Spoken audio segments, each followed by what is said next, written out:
लाडक्या बहिणींची मतं आपण विकत घेतली आहेत का? लाडक्या बहिणी ह्या फक्त तुमच्याच आहेत का? उद्या कळेल ना.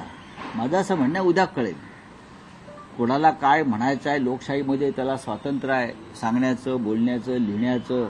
हां, जेवढं स्वातंत्र्य गौतम अडाणीला आहे गुन्हे करून सुटण्याचं, ते स्वातंत्र्य सगळ्यांना आहे. बोलण्याचं, खोटं बोलण्याचं. सरकार ज्याचं येईल त्याच्यासोबत प्रकाश आंबेडकर जायला तयार आहे. काय वाटतं, तुम्ही मानणार का त्यांना?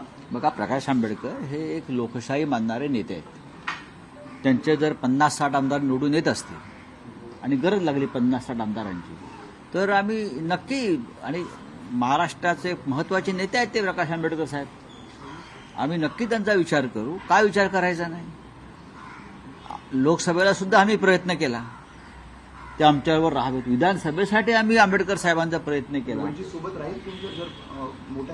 नाही, त्यांचंच म्हणणं आहे की ज्यांची सत्ता आहे त्यांच्याबरोबर राहणार. आमची सत्ता येते, आमची सत्ता येते, त्याच्यामुळे आंबेडकर साहेब आमच्याबरोबर नक्की राहतील. राष्ट्रपती राजवट लागू शकते सरकार जर स्थापन. नाही, असं आहे की भारतीय जनता पक्षाचा एक डाव आहे. त्याने आम्हाला सरकार बनवण्यासाठी फार कमी वेळ दिला. उद्या निकाल लागतील संध्याकाळ, रात्री, मध्यरात्रीपर्यंत. मग 24 आणि 25 तारखेला आपापले आमदार, महाराष्ट्र खूप मोठा आहे हो, मग इथे आमदार पोहोचतील. तिन्ही पक्षाच्या, विधिमंडळ पक्षाच्या बैठका होतील, विधिमंडळ पक्षाचे नेते निवडले जातील, ताबडतोब सरकार स्थापनेचा दावा केला जाईल. तरीही राजभवनामध्ये भारतीय जनता पक्षाच्या शाखा असल्यामुळे किंवा केंद्रीय गृह मंत्रालयात त्यांचा कारभार भाजपचा असल्यामुळे ते आम्हाला अडथळे आणण्याचे प्रयत्न करतात. नक्कीच आमच्या वाट्याला बहुमत आलं तरीही ते तो प्रयत्न करतील. आम्ही सर्व अडथळे पार करून महाराष्ट्रामध्ये महाविकास आघाडीचं सरकार स्थापन करू. सरकार स्थापन करण्यापासून आम्हाला कोणीही रोखू शकत नाही. खबरदारी म्हणून तुमचे सगळे आमदार उद्याच तुम्ही बोलवलं असं कळतंय. नाना पटोले सुद्धा म्हणतात की आम्ही असं ठरवलंय काल की आमचे जे निवडून आलेले आमदार आहेत त्यांना एकत्र मुंबईत आणणं गरजेचं आहे. ग्रामीण भागातल्या अनेक आमदारांना मुंबईत निवास व्यवस्था नाही. नवीन आमदार येते, जुने आमदार असतात, त्यांची काहीतरी व्यवस्था असते. पण ग्रामीण भागातून, गडचिरोलीपासून चंद्रपूर, नांदेड नवीन आमदार निवडून येणं, ते मुंबईत राहणार कुठे एकत्र? त्यांची निवास व्यवस्था आम्ही एकत्र करावी, असा एक आमचा काल निर्णय झालेला आहे.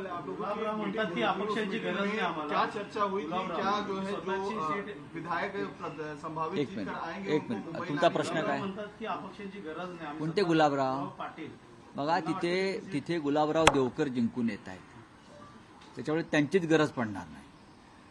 जळगाव ग्रामीणमध्ये माझ्या माहितीनुसार राष्ट्रवादी काँग्रेसची तुतारी वाजते आहे, महाविकास आघाडीची, आणि गुलाबराव देवकर तिथे निवडून येत आहेत.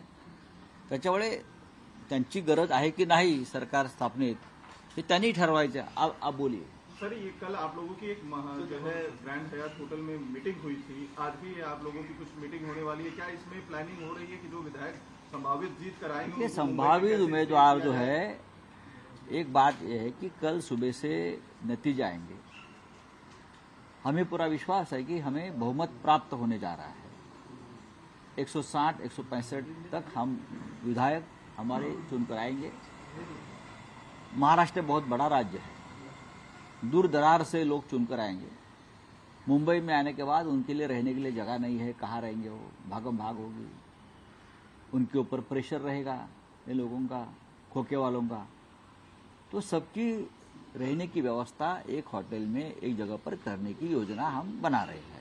सर एक सवाल, दो सवाल हैं बेसिकली. पहला तो ये कि कल जब रिजल्ट आ जाएंगे तब शरद पवार की भूमिका आप कितनी अहम देखते हैं एमपी के लिहाज से? बात ऐसी है, भूमिका शरद पवार साहब की तो रहेगी, कांग्रेस पार्टी की रहेगी और उद्धव ठाकरे साहब की भी रहेगी ना. ये महाविकास आघाड़ी है और हमारे साथ जो छोटे छोटे दल हमारे साथी है, जैसे कि समाजवादी पार्टी के लोग चुनकर आ रहे हैं,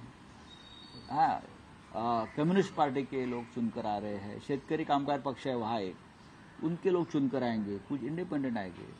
लेकिन हमारा बहुमत जो है महाविकास आघाड़ी का, वो पूरा बहुमत रहेगा. तो सब एक साथ बैठकर कल हम निर्णय लेंगे. प्रकाश अम्बेडकर की उसमें कहीं कोई जगह होगी, क्योंकि उन्होंने ट्वीट करके कह दिया है कि वो सत्ता जिसकी रहेगी उसके साथ। अच्छी बात है, अगर बीजेपी की रहेगी तो बीजेपी के साथ जाएगी, क्या ये नहीं कहा? बात रहे ऐसी है, सत्ता हमारी आ रही है, निर्दलीय हमारी सत्ता आ रही है महाराष्ट्र में, और हमें सरकार बनाने से कोई रोक नहीं सकता। सर, सवाल आपसे ये है, निर्दलीय और बागी उम्मीदवार, ये दो अलग अलग कैटेगरी हैं, इनके लिए आपकी क्या योजना है? सबसे पहले मैं ये कहूंगा कि हमारे 3 पार्टी के 160 लोग चुनकर आ रहे हैं। 160 कांग्रेस, शरद पवार साहब की एनसीपी और उद्धव ठाकरे के नेतृत्व वाली शिवसेना, और हमारे छोटे छोटे घटक दल हैं, उनके 160 विधायक हमारे चुनकर आने के बाद